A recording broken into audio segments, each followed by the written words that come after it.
আসসালামু আলাইকুম। আমন্ত্রণ বাংলা ভিশন সংবাদে আপনাদের সাথে আছি রোকসানা মিম। ভয়াবহ বন্যায় পানিবন্দী ফেনীর দাগন ভূঁইয়াবাসী ত্রাণের জন্য হাহাকার করছে তাদের অসহায় আর্তনাদ। সবাই জেলার ফুলগাজী, পরশুরাম, ছাগলনাইয়া উপজেলা নিয়ে চিন্তিত, কিন্তু বন্যার ভয়াবহ কবলে আছে দাগন ভূঁইয়া উপজেলা। উপজেলার বারাহি গোবিন্দ, জয়লস্কর, সোনাপুর, ধর্মপুর, নেজাজপুর, খুশিপুর, চাঁদপুর, গণিপুর, দিলপুর, সমাসপুর, লক্ষ্মীপুর, শরীফপুর, নন্দীরগাঁও, নারায়ণপুর সহ 19টি গ্রামের বেশিরভাগই পানির নিচে।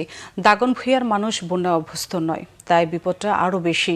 সবাই ফুলগাজী, পরশুরাম গেলেও দাগন ভূঁইয়ায় কেউ সহায়তা করতে আসছে না। অভিযোগ স্থানীয়দের, ফেনীতে শত শত ট্রাক ত্রাণ নিয়ে বসে আছে, অথচ দাগন ভূঁইয়ায় হাজারো মানুষ ত্রাণের অপেক্ষায় রয়েছে। দাগন ভূঁইয়ায় রবিবার পর্যন্ত তেমন ত্রাণ পৌঁছেনি। ত্রাণ বিতরণের গাড়ি ও নৌকা দেখলে অসহায় মানুষের দিকে ছুটে যাচ্ছে। এমন পরিস্থিতিতে জরুরি বিশুদ্ধ পানি ও পানি বিশুদ্ধকরণ ট্যাবলেট সরবরাহের দাবি দুর্গতদের।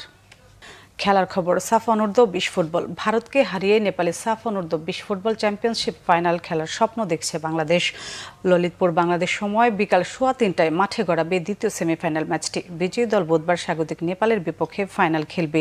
ললিতপুরে আনফা কমপ্লেক্সে ভারতের মোকাবেলা করার আগে 3 দিন অনুশীলনের সুযোগ পেয়েছে বাংলাদেশ যুব দল। গ্রুপ পর্ব শেষে বিরতি পাওয়া 3 দিনের একদিন কেটেছে তাদের বিশ্রামে, বাকি 2 দিন ছিল প্রস্তুতিতে। সেখানে কোচ মারুফুল হক ভারতের বিপক্ষে ম্যাচের কৌশল মিরাজুল নোভাদের বুঝিয়ে দিয়েছেন। মাঠের লড়াইয়ে সেই ছক বাস্তবায়নে অধিনায়ক মেহেদী হাসান শ্রাবণ সতীর্থদের আবেগের স্রোতে ভেসে যেতে বারণ করেছেন।